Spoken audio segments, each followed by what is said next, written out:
I'm an engineer by background. I'm not an agricultural engineer. I'm a chemical engineer. And recently, through my career, I've moved into technology and IT and then into big data and analytics. Recently, I became a chartered engineer with the Institute of Engineering and Technology because of the previous few years of work in the data and analytics arena across many different sectors and startup businesses. I've been at Agrimetrics for 2 years. And what I've learned over the last 2 years is that this industry is immensely data rich, but doesn't use data anywhere near effectively enough. What I wanted to do in this next 20 minutes is take on a bit of a journey. We'll start that journey by taking you back 20 years. I go back 20 years because in 1999, at the turn of the millennium, we were all partying hard. Well, most of us were. Some people in the room weren't old enough to be partying hard at that time. But most of the rest of us were partying hard in 1999, welcoming in the new millennium. And 20 years ago, in some ways it seems like a long time ago, but in other ways it just doesn't. What has changed in the last 20 years? If we take Google, this is what Google used to look like in 1999. It was less than a year old, Google, at the time. It was founded in September 98. I used every year to go out and get my car as a Christmas present a new road atlas. And the sound of the 90s was dial-up internet and the warbling of dial-up internet. Again, some of you in the middle of the room there won't understand that. This presentation could not have fitted on to one of those 3.5-inch floppy disks. So lots has changed and lots has moved on. One of my favourite films in 1999. How much has changed in terms of graphics, CGI, technology that's being used to bring out new experiences for people? Well, let's fast forward back to today. And we now have a pocket computer that is has 10 times the storage of the best consumer laptop that you could buy in 99, that is 5 times more powerful, that essentially allows us with vast data storage and real-time data processing capabilities to solve some of the biggest problems in the world through Apple's App Store that was only launched in 2008. Which music shall I shuffle to next? What we have is a hyper-connected world where every object, everything is an excuse now to be instrumented, for us to try and work out how can we measure, monitor, how can we never stop being switched off from what is out there in the world around us. My watch, which is almost actually identical to that, the first time I used it for a run was telling me how many messages I'd received, and then they spent 10 minutes after my run trying to turn that off, because I don't want to be necessarily bombarded with all of this technology day in, day out, and never being able to stop worrying. The thing is, though, that this is now child's play, and it's child's play not just here in nice, cosy Western cultures, middle-class cultures. It is child's play everywhere in the world. Next year, 3/4 of the world's population will have a mobile phone in their hands. And this is ubiquitous, so we better get used to it. It's as simple as that. One of the, why I've told this story a little bit about taking us up to today, thinking about 20 years in the past, taking us up to today, is this point about, that Jane asks us, should we be optimistic or pessimistic about the future? What is our view of the future? What could that look and feel like? We might predict ahead and think, what can we do with the technology that's now available to us? And we will almost certainly not be ambitious enough in how we think about what we can do over the next 20 years to 2039. We're constantly being bombarded at the moment with messages about population growth to 2050, about what's going to happen with technology by 2040, whatever stat you want to use. It's a 10, 15, 20, 25-year time horizon. Over that time horizon, this world will change again fundamentally. Biohacking, augmenting our bodies and synthesizing biology with computing. It's happening now. Consumer tourism into space. My bet with a friend is that within 5 years we'll have our first wedding in space. You don't go to the Caribbean, you go to space for a wedding. Ubiquitous driverless cars. We may think now, oh, that'll never happen.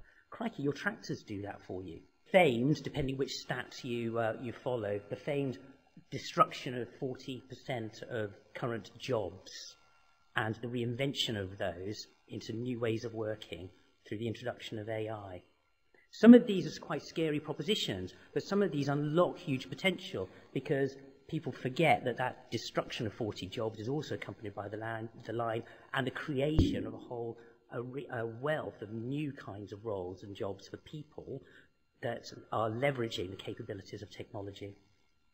And back in the noughties, the early noughties, we talked about the nexus of forces, and those forces were cloud, they were mobile, it was social, it was big data, and then we slapped an extra one in later on, which was called IoT. And we talked about big data in terms of what were then 3 Vs, then 4 Vs, then a 5th V. In Jane's language, she reminded us it's large, messy, rapid, diverse data, which in terms of Vs translates to volume, veracity, velocity, value. That's the 5th V. And when we talk about volume, we have here the analysis that in 2016 we had a zettabyte of data in the world. I had no idea what a zettabyte looks like, except it's got that many noughts in it. Thinking about that, somebody has said, well, if you filled all the, got those little DVDs and filled them all with data and stacked them on top of each other, that would go around the world 1 and a bit times. That's a lot of data. It's so much data that we are producing 500,000 tweets a minute.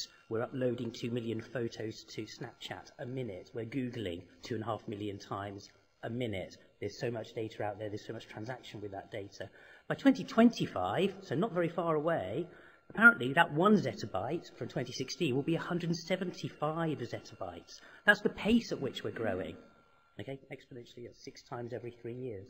So there's so much going on in the world at the moment in terms of the volume of data we're producing. Now, how are we using those data? The big question, what are we doing with it? This diagram, which I've been proud to use again and again since 2012, okay, so this is now a 7-year-old diagram, right, is from Gartner. It's what they call their analytics value escalator.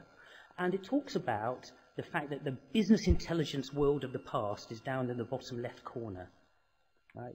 Where and this is how we use farm management systems at the moment in this sector. We use farm management systems to record data and report back to us on what's happened. Great, but we're way down there in the bottom corner.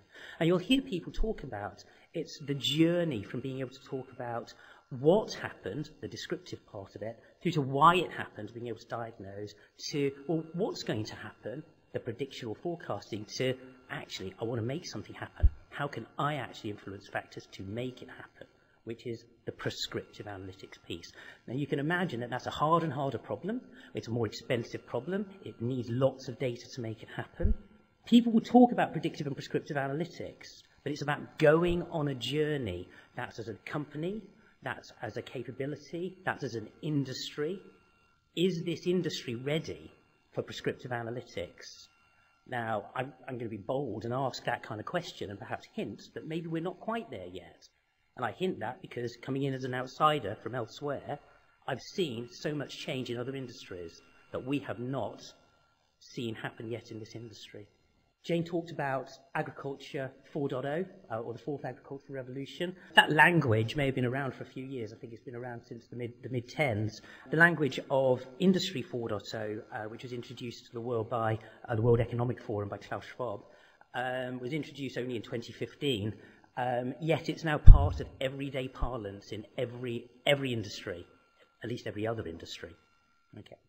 And it's the transformation around digital and data that leads to new business models, new ways of partnering, new products and services delivered to the market. In fact, if you sell a product now, you don't sell a product anymore. You sell the service that is supported by that product. You sell value, and you do that on the basis of how you can create long-term interactions with customers, not just ship once and move on. That's a bit of a background to big data and analytics, and I wanted to talk about some of the use cases. The main thing that you do with data and analytics is, with big data, is the volume of data allows you to look at things statistically rather than deterministically. So it's no longer about transacting on any or processing any one single transaction within the data. It's about having a mass of data from lots and lots of different sources and being able to use statistical techniques to derive insights and value from them. It's a paradigm shift in thinking away from deductive reasoning to inductive reasoning, and that was actually the title, I think, in one of the papers that that Jane mentioned earlier on. It had inductive in the title. And it's about being able to create statistical techniques, mostly to optimize things. Okay? And in fact, at Agrimetrics, pretty much every analytic we run is an optimization problem that we're solving. And not just optimizing locally, but trying to break the mold and try and understand, actually, is there some bigger optimum situation that we can discover through the analytic and big data? We spend a lot of time forecasting. And I was chatting with somebody before we were talking, and he said, you know, is it about prediction? It's about forecasting, because forecasts move. And we spent a lot of time doing things like multivariate modelling, Monte Carlo analysis. These kinds of techniques are supposed to be very good at predicting failure. Monte Carlo analysis is a technique used a lot in the financial market, so clearly it doesn't work there. But what we use Monte Carlo analysis for is, for instance, greenhouse gas emission forecasting. Very, very complex problems with multiple variables coming into them that require deep technical, statistical techniques to understand. We use big data for clustering and for classification and for pattern recognition. And that allows us, for instance, to classify crops. We use big data to create what are called digital twins. So essentially a data-driven model of a physical object or a living animal or person. And that allows us to essentially model and analyze and sense and predict based on the digital representation of the object. So we're not, so this is where the IoT, the industrial IoT piece of sensor-based detection really arms, equips statistical techniques based on digital twins. Right, the next slide I put in here before the news yesterday that somebody had been bitten by a shark. Fortunately, he's alive, so I'm keeping the slide. At the heart of it, it's about creating simple and easy to use and easy to understand decision support tools. You don't get a simpler decision support tool than that. If at the end of it, we cannot use big data and the analytics on top of it to produce the simple decision support, what's the point? I wanted to introduce some of the examples I've come across through the work I've done before I joined the agriculture sector. And so some real-world examples.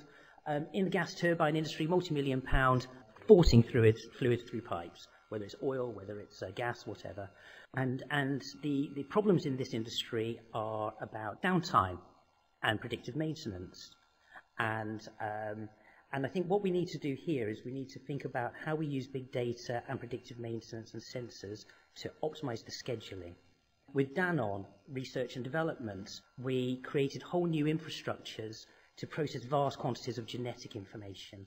And that allowed us to shorten their research and development time scale from 9 months to 3 weeks by creating an optimized pipeline to propose target microbes for analysis.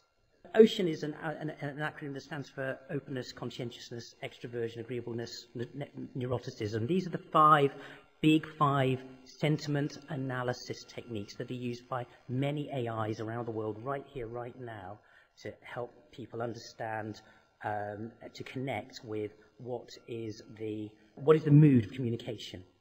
This is about biases, this slide, and security. The problem is we've heard it all before, right? We know that data is supposed to be the new oil, but actually we just use it as records management. So we're shooting for the stars, but landing at the end of the field. Data is trapped in silos. Big data doesn't work unless you integrate data across many silos. And what we've done is we've created an environment within the agriculture sector where data is stuck, and we have a culture where data is not being joined together. Records management is manual. That makes it inaccurate, it makes it unclean, it uses guesswork. That makes it really difficult to trust the data that we're using in our analytics. We have very few standards around data. I was going to say something about that, but I think that what we need is government-led, institution-led, and business and industry-led standards defined for how we use data. We don't trust at the moment. Okay, it's a huge thing that I've seen over the last 2 years. Do we have the infrastructures in place to protect our data through, say, ISO 27001 compliance? Do we understand how to ensure that we protect our privacy against breaches? Do we have the right contractual framework in place? Are we ready in terms of the quality of the people that we have who understand how to interact and work with data and analytics?